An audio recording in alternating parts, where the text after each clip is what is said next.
بسم اللہ الرحمن الرحیم۔ معزز سامعین اکرام، آج آپ حضرات کے سامنے بہت ہی مجرب عمل لے کر آیا ہوں۔ ایسا عمل جس کی وجہ سے انسان کی زندگی تبدیل ہو جائے گی، زندگی بدل ہو جائے گی۔ ہر مشکل، ہر حاجت، ہر مسئلے کا حل ہے، قرآنی وظیفہ ہے۔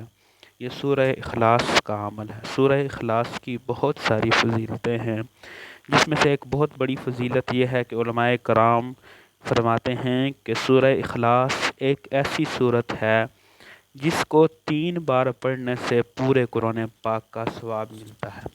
یہ اس کی بہت بڑی فضیلت ہے۔ جو پورا قرآن پاک نہ پڑھ سکے، وہ صرف 3 بار سورہ اخلاص پڑھ کر اللہ تعالیٰ کے سامنے دعا کرے تو انشاءاللہ اللہ تعالیٰ اس کو پورے قرآن پاک کا ثواب دیں گے۔ پورے قرآن پاک کا اس کو ثواب ملے گا، اس کو نیکیاں ملیں گی۔ یہ اس کی بہت بڑی فضیلت ہے۔ اور بھی بہت سارے فضائل ہیں سورہ اخلاص کے۔ یہ صورت ایسی ہے کہ جس میں صرف اور صرف اللہ تعالیٰ نے توحید کا ذکر کیا ہے۔ پوری صورت میں اللہ تعالیٰ کی توحید ہے۔ بسم اللہ الرحمن الرحیم۔ قل هو اللہ احد اللہ الصمد لم یلد ولم یولد ولم یکن لہ کفوا احد۔ ساری کی ساری صورت اللہ تعالیٰ کی توحید ہے۔ قل هو اللہ احد، اللہ ایک ہے۔ اللہ الصمد، اللہ بے نیاز ہے۔ لم یلد، نہ اس نے کسی کو جنا، مطلب یہ ہے کہ اس کی کوئی اولاد نہیں ہے۔ ولم یولد، اور نہ وہ کسی سے جنا گیا، مطلب یہ ہے کہ وہ کسی کی اولاد نہیں ہے۔ وَلَمْ يَكُنْ لَهُ كُفُوًا أَحَدٌ، اور نہیں ہے اس کے جوڑ کا کوئی، اس جیسا کوئی نہیں ہے، طاقتور اس جیسا کوئی نہیں ہے۔ وہ بے نیاز ہے، وہ ایک کن سے ساری دنیا بدل دیتا ہے۔ بس اس کے کن کی دیر ہے، وہ کن کہتا ہے تو سب کچھ ہو جاتا ہے۔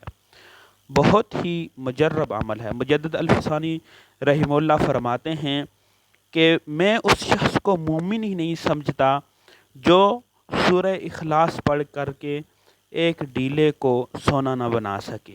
مطلب یہ ہے کہ سورت کی بہت بڑی فضیلتیں ہیں۔ مطلب یہ نہیں ہے کہ دنیا حاصل کرنا ہے، بلکہ مطلب یہ ہے کہ ایمان حاصل کرنا، آخرت حاصل کرنا، ایمان کی مٹھاس حاصل کرنا۔ اس سورت کی بہت بڑی فضیلتیں ہیں۔ نبی اکرم صلی اللہ علیہ وسلم کے پاس ایک صحابی آیا اور کہنے لگا کہ بہت زیادہ رزق کی تنگی ہے، جو بھی کام شروع کرتا ہوں وہ نہیں چلتا، بیٹھ جاتا ہے، کاروبار نہیں چلتا ہے، کوئی بھی کسی بھی کام کو ہاتھ لگاتا ہوں تو وہ کام ختم ہو جاتا ہے، نہیں چلتا۔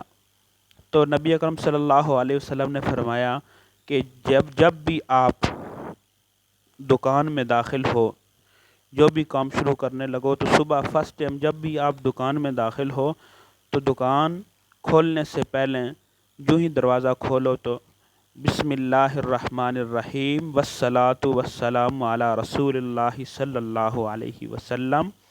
اس کے بعد بسم اللہ الرحمن الرحیم قل هو اللہ احد اللہ الصمد لم یلد ولم یولد ولم یکن لہ کفوا احد۔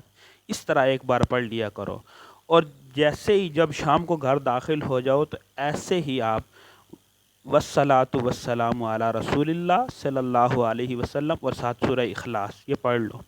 کچھ ہی عرصے کے بعد وہ صحابی کہنے لگا کہ دنیا کا سب سے مالدار، مجھے ایسا لگا کہ سب سے مالدار میں ہی ہوں، پورے علاقے میں وہ سب سے مالدار ہو گیا۔ یہ اس صورت کی برکات ہیں، اور بھی بہت سارے اس صورت کے فضائل ہیں۔ ایک صحابی وہ ہر نماز میں سورہ فاتحہ کے بعد سورہ اخلاص ہی پڑھتے، تو نبی اکرم صلی اللہ علیہ وسلم کے پاس ان کی شکایت کی کہ یہ ہر نماز میں، ہر رکعت میں سورہ فاتحہ کے بعد سورہ اخلاص ہی پڑھتے ہیں۔ تو نبی اکرم صلی اللہ علیہ وسلم نے بلایا ان کو، آپ کیوں سورہ اخلاص پڑھتے ہو؟ تو انہوں نے فرمایا کہ میں اس وجہ سے سورہ اخلاص پڑھتا ہوں کہ اس میں توحید کا ذکر ہے، مجھے اس کے ساتھ محبت ہے۔ تو نبی اکرم صلی اللہ علیہ وسلم نے فرمایا تم اسی محبت کی وجہ سے جنت میں داخل کیے جاؤ گے۔ مطلب یہ ہے کہ اس صورت کی اتنی فضیلتیں ہیں، اسی وجہ سے علماء کرام نے سورہ اخلاص کو ہی یاد کروایا ہے نماز کے ساتھ۔ اکثر جس کو اور صورتیں نہیں آتی تو سورہ اخلاص نماز کے بعد، سورہ فاتحہ کے بعد پڑھی جاتی ہے۔ بلکہ فقہاء کرام تو یہ کہتے ہیں کہ نفلوں کی ہر رکعت میں سورہ اخلاص ہی پڑھی جائے، اس کی زیادہ فضیلت ہے۔ اور بھی اس کی بہت ساری فضیلتیں۔ ایک اعرابی آیا اور اس نے سورہ اخلاص کی ایسی تفسیر کی کہ قل هو اللہ احد، اللہ بے نیاز ہے، اللہ ہی سب کچھ کرنے والا ہے، ہمارا الہ بے نیاز ہے، ہمارا الہ سب کچھ اس طرح کی اس نے تفسیر کی تو نبی اکرم صلی اللہ علیہ وسلم خوش ہو گئے اور صحابہ کرام کو فرمایا کہ آپ بھی ایسے ہی سورہ اخلاص کی کو سمجھتے ہو کہ جیسے اس اعرابی نے اس کی تفسیر کی کہ اللہ ہی سب کچھ کرنے والا ہے، ہمارا اللہ بے نیاز ہے، ہمارا اللہ بے پرواہ ہے، ہمارا اللہ کسی کے ساتھ اس کا کوئی شریک نہیں ہے۔ مطلب یہ ہے کہ اس صورت میں توحید ہی توحید ہے۔ تو میرے معزز سامعین، آج آپ حضرات کے سامنے جو میں مجرب وظیفہ ذکر کرنے لگا ہوں وہ وظیفہ یہ ہے کہ آپ نے ڈیلی عشاء کی نماز کے بعد سورہ اخلاص کو 313 مرتبہ پڑھنا ہے۔ اس کی بہت ساری فضیلتیں ہیں۔ جو شخص روزانہ 200 مرتبہ سورہ اخلاص پڑھے گا تو جنت میں اس کا ایک ایسا محل بنایا جائے گا جیسے اس کا ثانی کوئی اور محل نہیں ہوگا۔ صرف 200 مرتبہ سورہ اخلاص پڑھنے سے جنت میں اللہ تعالیٰ محل دے دیتا ہے۔ تو 313 مرتبہ سورہ اخلاص آپ عشاء کی نماز کے بعد پڑھیں، اور کوئی بھی کسی قسم کی کوئی بھی حاجت ہو تو انشاءاللہ وہ حاجت آپ کی پوری ہوگی، ہر مسئلہ آپ کا حل ہو جائے گا۔ وآخر دعوانا ان الحمد للہ رب العالمین۔